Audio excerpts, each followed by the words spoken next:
Bon, si on fait un petit bilan quand même du mois de novembre, on se retrouve avec, oui évidemment, Don't Fight the Fed, ça reste un maître mot du marché, mais voilà, l'intelligence artificielle est toujours là, la dynamique est toujours forte et il n'y a pas de tentation de prendre des profits.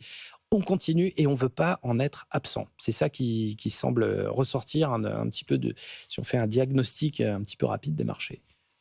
Ouais, complètement. Je pense que le narratif, depuis un mois, on en parle souvent, c'est une bulle IA, bon, plus 14% pour Google. Bon.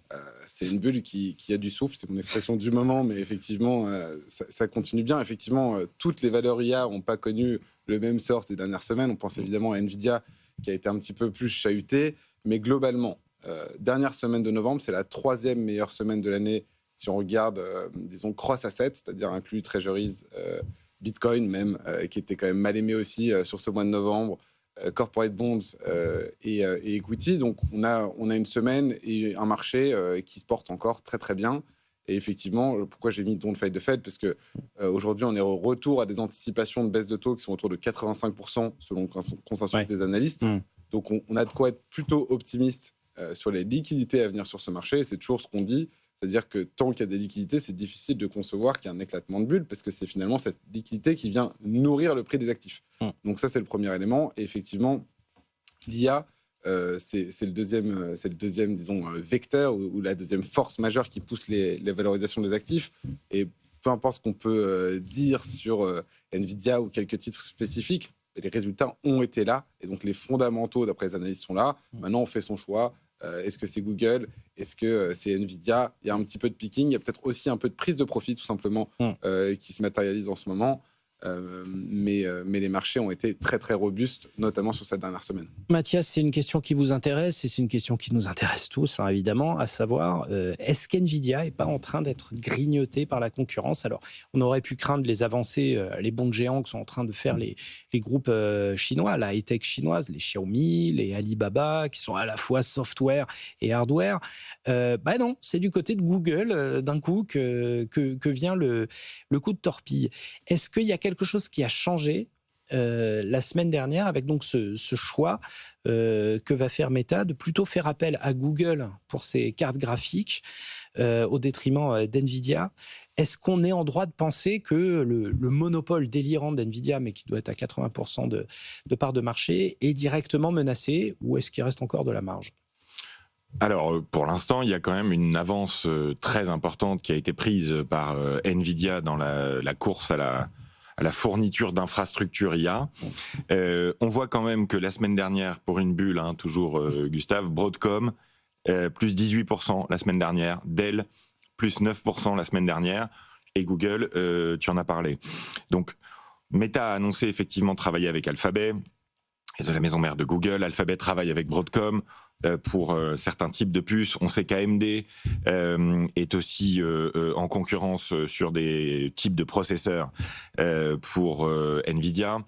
Mais Nvidia a quand même une avance très importante qui a été prise. C'est un analyste qui disait vendredi, avec l'IA, aujourd'hui, ça commence et ça termine par Nvidia. Ouais. Donc c'est vrai que Nvidia a une place très importante et a une relation particulière avec OpenAI, donc ChatGPT, qui a quand même une avance considérable en termes d'utilisateurs actifs hebdomadaires. Je ne sais plus, c'est 800 millions d'utilisateurs actifs hebdomadaires sur ChatGPT. C'est immense, donc c'est une avance qui est quand même très importante. Nvidia a aussi des finances qui sont quand même extrêmement solides, avec des capacités d'investissement qui sont considérables. Mais effectivement, Google arrive. Est-ce qu'il y a de la place pour deux acteurs ? Oui, quand on est en train de construire les infrastructures qu'ils sont en train de construire, bien sûr. À nouveau, je réémets à chaque fois le même risque sur l'IA. Le risque est technologique.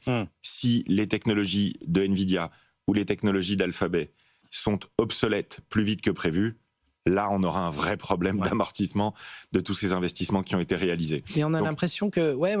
ça continue, mais il y a effectivement une diversification, je dirais, des entreprises qui bénéficient de cette vague, alors qu'on aurait pu s'attendre au contraire à ce que ça rétrécisse s'il y avait eu une bulle justement à l'heure actuelle. Là, on est en train de voir d'autres entreprises bénéficier comme ça de cette vague gigantesque.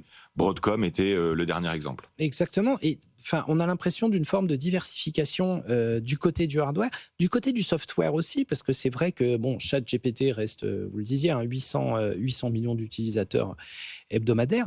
C'est vrai, on n'en a pas parlé, mais HSBC, la banque, a choisi Mistral. Incroyable. A choisi Mistral comme source de gain de productivité. Est-ce que là aussi, bon, alors on marque un petit cocorico, hein, Oui.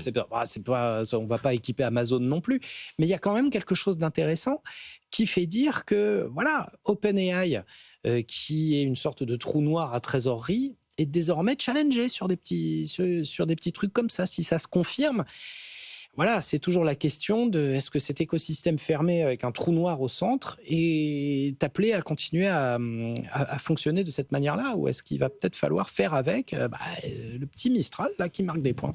Donc, ChatGPT et OpenAI ont quand même une avance qui est encore très importante sur Mistral et son modèle le chat, que j'utilise personnellement d'ailleurs en tant que solution française. Très bien, ouais. Mistral a eu un positionnement relativement intelligent d'aller vers des modèles qui sont plus rapides, plus faciles à faire tourner et qui sont moins chers en fait pour les entreprises aussi.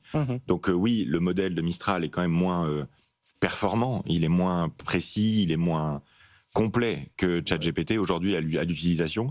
Néanmoins, il est plus rapide et plus facile à mettre en œuvre. Donc pour des entreprises ou des États d'ailleurs qui voudraient moderniser leur administration, si quelqu'un nous écoute encore dans les ministères, qu'il n'hésite pas à faire appel à Mistral. Ouais. Mais c'est plus rapide, c'est moins cher. Donc oui, il y a des parts de marché qui sont prises. Il y a Grok aussi qui pousse côté XAI. Il y a évidemment Gemini. Enfin voilà, il y en a d'autres qui poussent. Mais en termes d'utilisateurs, l'avance de prise par ChatGPT et OpenAI est quand même colossal, toujours. Et puis, au milieu de tout ça, de cette diversité, au milieu de nouveaux intervenants, il y a aussi ce perpétuel retour de la vieille high-tech américaine. C'est-à-dire que là, on voit Google qui reprend l'ascendant quand même, avec une belle dynamique de développement. Mais on a vu Oracle renaître de ses cendres. Peut-être bien que Cisco est sur la même trajectoire. Dell, 9% la semaine dernière, Dell. Évidemment. Puis alors là, c'est pas du storytelling. Eux, c'est vraiment du hardware IA. Est-ce que vous pensez justement, on critique beaucoup ce circuit fermé autour de l'IA? Ben non. Il y a d'autres vieux noms qui se retrouvent une seconde jeunesse grâce à ça et qui sont performants aussi. Ouais, Google, c'est pas un nom si neuf que ça. Et voilà, si on se rappelle bien les choses, le 2 septembre dernier, ils ont gagné un procès d'antitrust. Il n'y a pas si longtemps, Google était hégémonique, perçu comme hégémonique, et devait potentiellement être démantelé. Puis il y a eu une bonne nouvelle pour eux, d'une certaine manière, ChatGPT, qui a complètement relancé ou rebattu les cartes, puisque leur hégémonie était remise en question. Les premiers modèles Gemini étaient presque un peu moqués. Et c'est assez intéressant de voir que post-2 septembre, on a des modèles extraordinaires qui sont arrivés, au point que certains leaders de la tech américaine, comme le patron de Salesforce, Marc Benioff, a dit voilà, le leap est énorme, l'écart est énorme entre Gemini et ChatGPT, je ne reviendrai jamais en arrière. Et on indiquait du coup qu'il passait sur Gemini. Donc il y a un peu deux modèles sur l'IA. Il y a le modèle de l'usage, et là pour le coup, celui qui semble vraiment émerger, et ça se ressent dans le cours de bourse, c'est clairement Gemini, qui est passé de 400 millions d'utilisateurs mensuels à 600, en avril dernier à 650 le mois dernier. Donc là, il y a vraiment une croissance extraordinaire.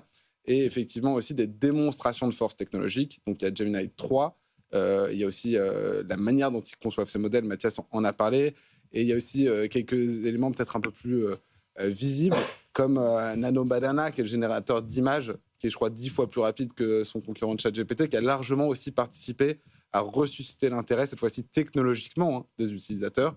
Donc, à mon avis, clairement, parmi les historiques et les acteurs qui peuvent jouer un rôle central, il y a effectivement Google. Ça n'a peut-être pas échappé d'ailleurs à Berkshire Hathaway, on en parlait il y a quelques semaines. Tout à fait, ouais. Il l'avait dans son portefeuille, qui a donc allègrement profité de cette hausse. Tout à fait. Et puis, peut-être IBM aussi, dans le domaine du quantique. Là, vraiment, ils sont en train de faire un grand cas de tout ça, et ça a été un des premiers à se lancer sur la technologie.